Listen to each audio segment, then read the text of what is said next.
Peter often provides some excitement in a gospel story.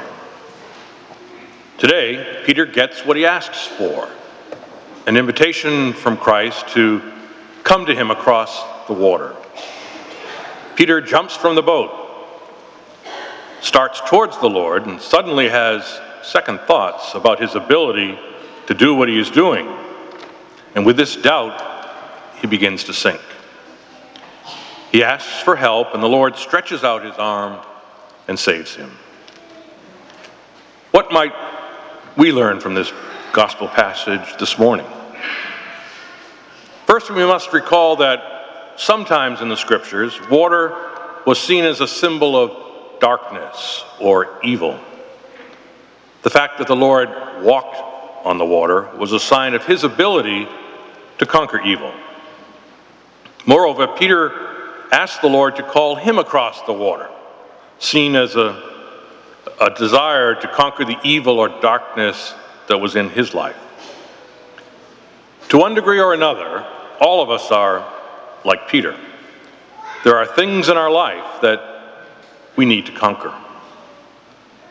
The problem of evil in our lives may be a basic self-centeredness that is manifested in a variety of ways.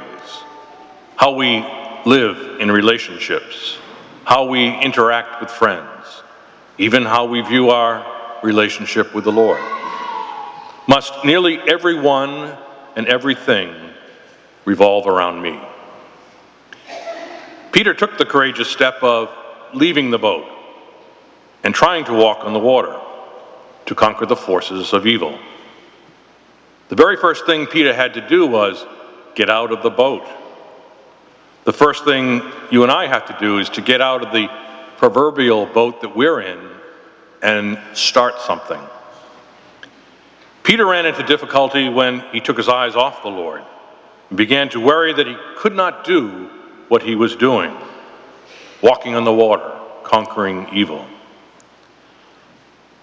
Most 12-step programs say, let go and let God. And the truth is that we're unable to conquer the forces of evil without the Lord's help. We simply can't do it on our own. We have to let go and let God. When we focus solely on our problems and not on the need we have to have the Lord help us to overcome our problems, inevitably we begin to sink. At times we are indeed helpless until we acknowledge our total dependence on God to change things.